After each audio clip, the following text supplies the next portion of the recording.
Good morning, guys. I hope you guys are having a good day. I hope you guys are staying warm where you're at. Right now, where I'm at, I'm getting hit with another snowstorm with the already pile up that we already received. So yeah, everybody stay warm out there. But today I'm here to bring you an update on my plans to see how everything is going. And I have my puppies with me right next to me too. Watch. There's Cookie, just chilling right next to the cookies. Nina. And then there's my doggo Nina keeping watch by the door. Alright, guys. So, let's see. This jar, unfortunately, was Poblano Peppers, but the seed actually died, so this is now basically just extra soil, and then the chunk falls out.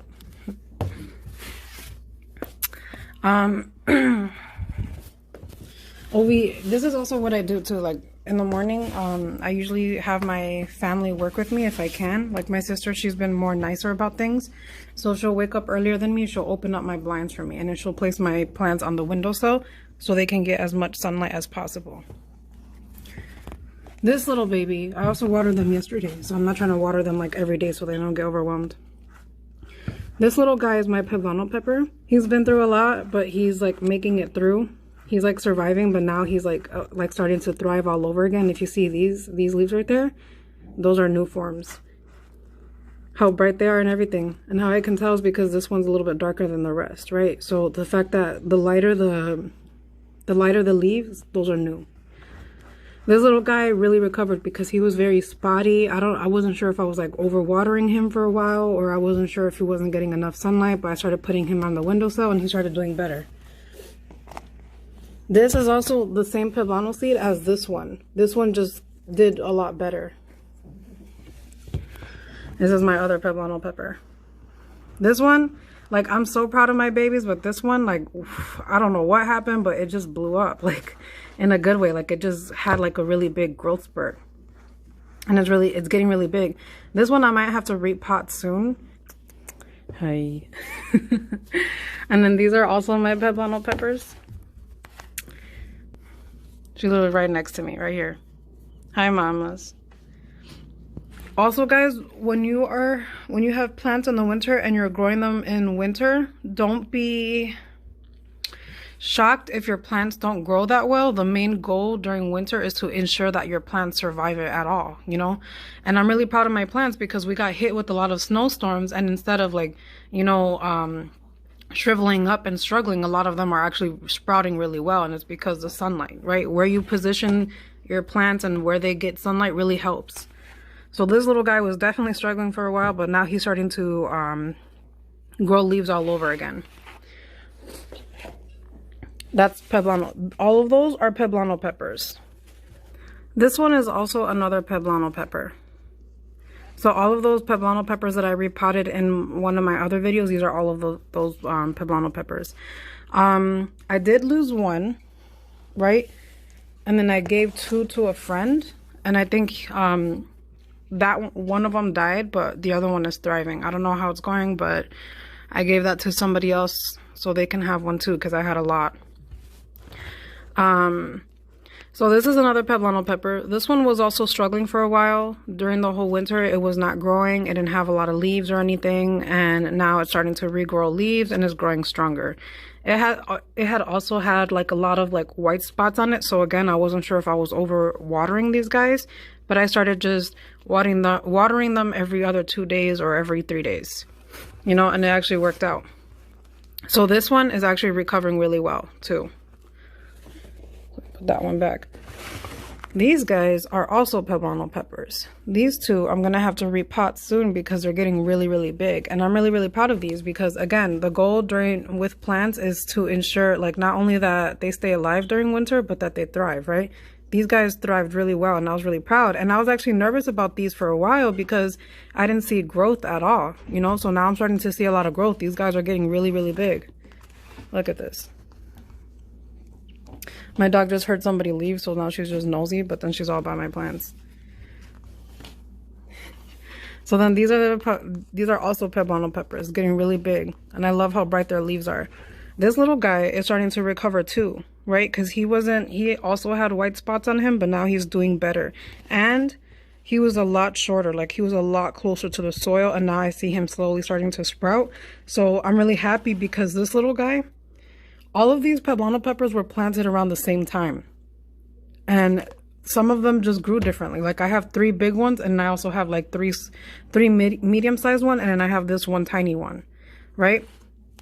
So I'm starting to see that this guy's starting to grow more because he was closer to the soil. So I know that having these guys next to him were actually like a really good influence, because although it took a while for him to grow, because this is the smallest one I have, he's starting to grow, right? So I have faith in it. And like no matter what too, that's also another thing. Always have faith in your plants, right? Because they can sense when you start to give up on them. And I refuse to give up on them.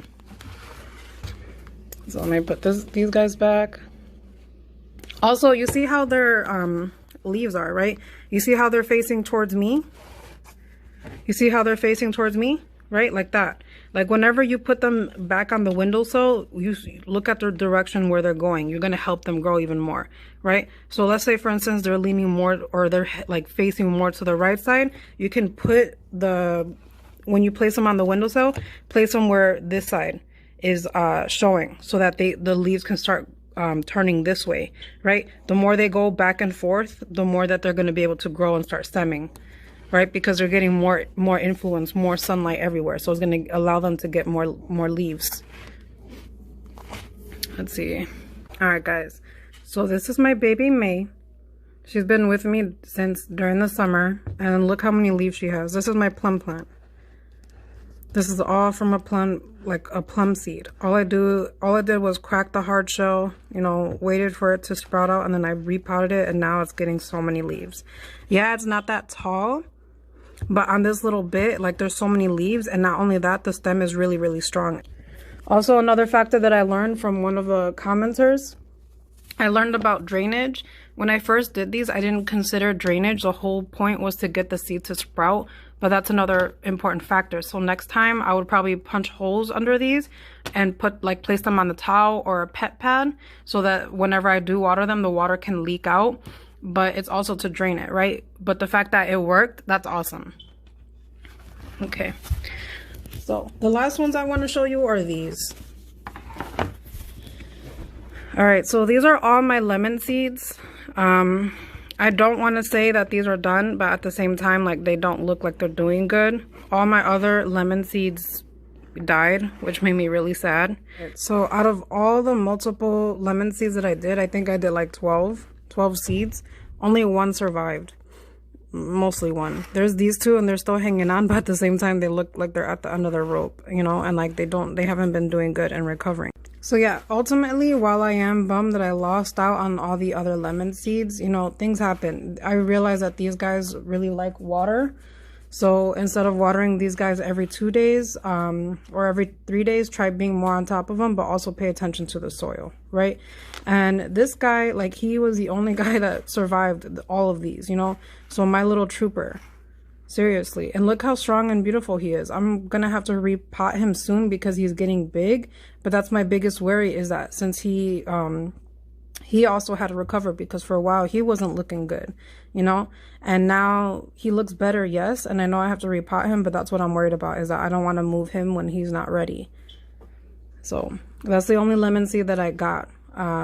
It was like, I am a little bit bummed out, but basically all I can say is planting, when you do this, is like trial and error, you know, learning by trial and error.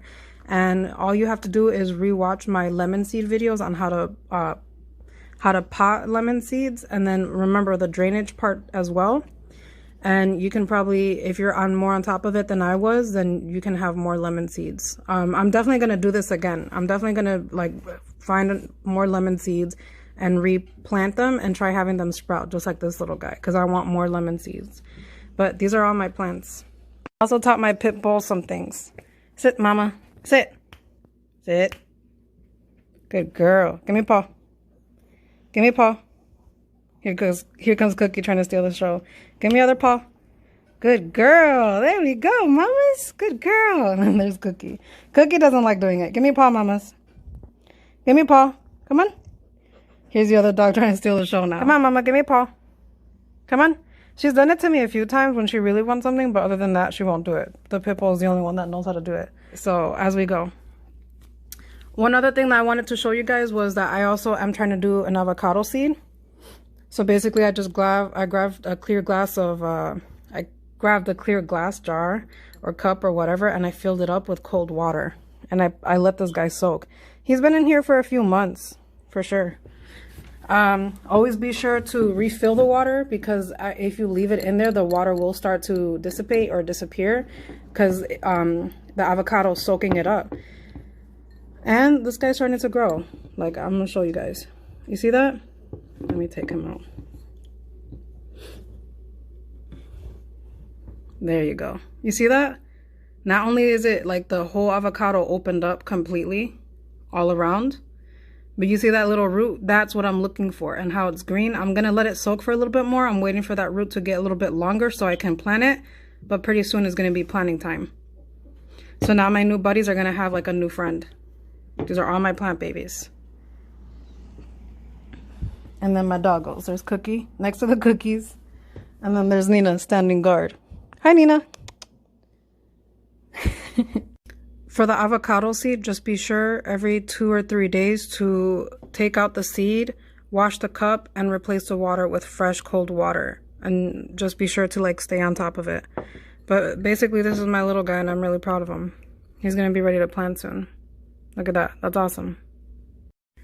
One quick thing I wanted to mention to you guys too is that another element to indoor gardening is that, especially when things do die, you can leave the remnant of the leaves, and as they break down, they go back into the soil and they actually add nutrients to the soil. So although these are like dry and empty, like I stopped watering them because I know they're gone. You know, this one I keep continuing water. I'm gonna water it today. But other than that, you can use the remnants of all these to add back to the soil.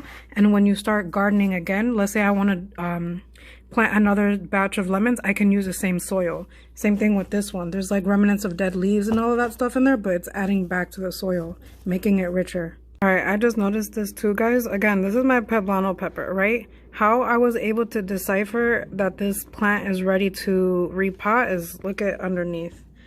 Well, not even underneath. Look at that. The roots are starting to spread all around. You see that? So it's like starting to start taking over the whole container. So it's easily like it's almost surrounding the whole soil, right? And then all the way, look at that.